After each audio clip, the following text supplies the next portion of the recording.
i-share ko sa inyo ang unboxing ng aking new phone, which is Oppo A94. Ayan. So before we proceed, if you're not yet subscribed, please do like and subscribe this video. Hit the notification bell para po ma-notify kayo for the next video na gagawin po natin. So, hindi po ako techie, so hindi masyado mag-expect na kung ano nung mga mention ko about it. But we're gonna do unboxing and then first impression. And then siguro yung mga features and everything, update ko kayo after a week. Pag nagamay-gamay ko na siya, pag nagamit ko na siya. So, let's go! Let's go. So, mag-unbox tayo. So, again, gusto ko yung box niya kasi colorful siya. Yeah. By the way, first time ko magka-Oppo na phone. Usually kasi Samsung yung ginagamit ko ngayon pang video. I'm using the Samsung phone. And then, before, Huawei, ganyan. So, it's my very first time to use this. Ayan na siya. So, usual, black. Para lang siyang box ng alak, di ba? Let's go! Okay, so, yung usual, meron tayong jelly case. Ayan siya. Ay. And then yung parandot. Ang sikat-sikat na parandot. Ayan. And then yung mga paperworks. Nandito po siya. Ayan. So, kanina kasi binuksan na dun sa store para syempre i-check niya. And then, of course, we have the phone. Ayan. Ah! Sarap. Be careful lang kasi madulas yung ano. And then, yung ating 30-watt charger. And then, USB Type-C. Ayan. Na cable. And then, of course, we have the headset. By the way, guys, share ko lang sa inyo, yung daughter ko rin kasi bumili ng bagong phone last week, A95. Wala pala siyang headset, unlike this one. So, FYI lang, baka mamaya magulat kayo, bumili kayo ng A95, wala talaga siyang headset na kasama. So, at least you can choose, kung gusto nyo may headset, go to A94. If not naman, then A95 will be okay.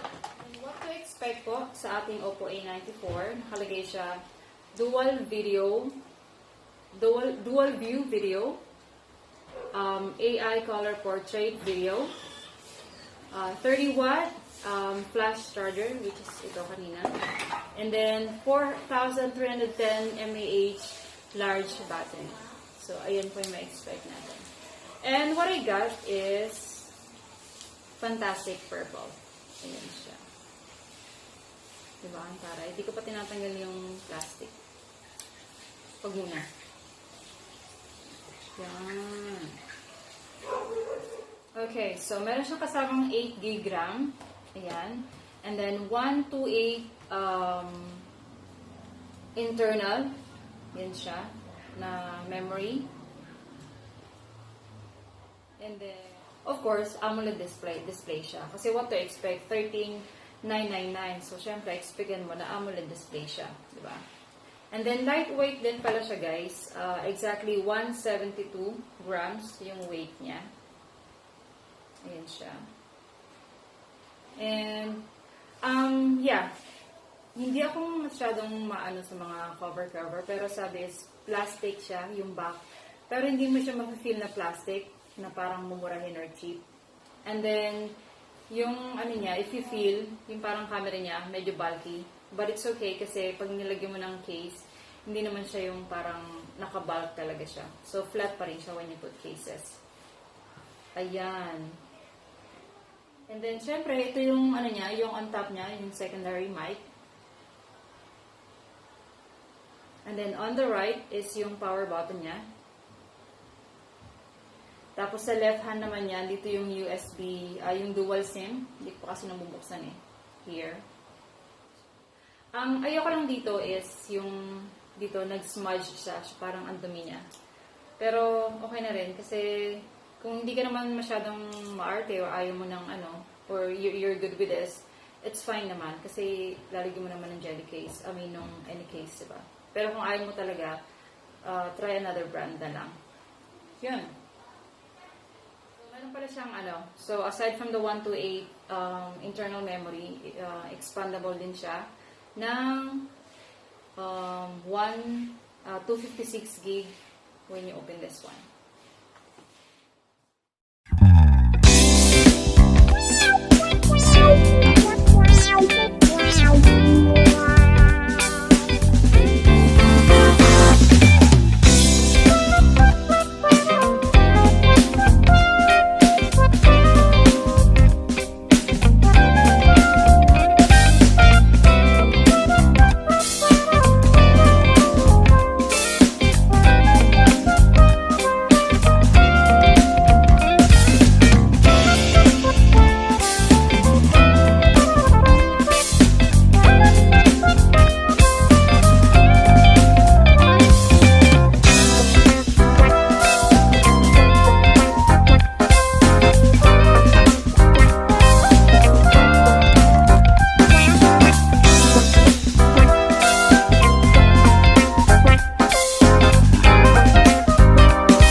Yung numbers niya. So, you have to click pa yung numbers. Unlike dito sa gamit ko sa Samsung, magkasama na yung letters na numbers sa taas. Yun lang naman. Ayan. So, it's now charging.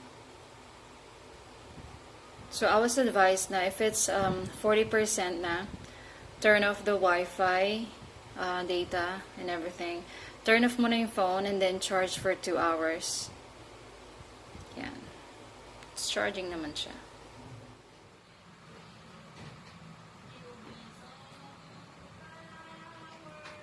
Yeah, and that's it for my unboxing and initial impression sa aking new phone na Oppo A94.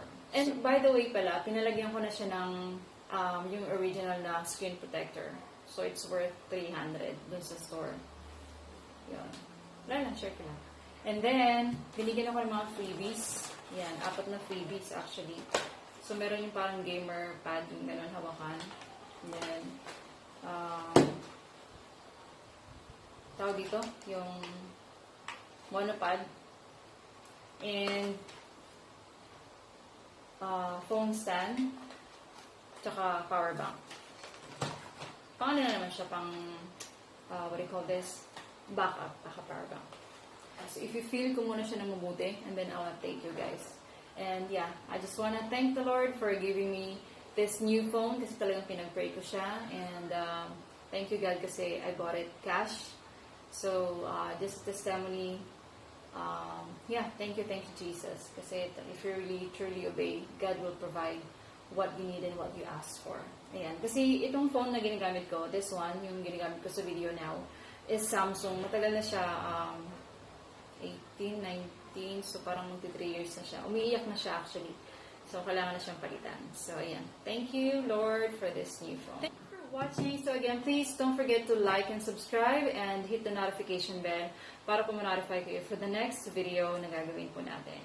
Thank you again for always connecting with me, guys. I love you all. Keep safe and God bless. Mwah.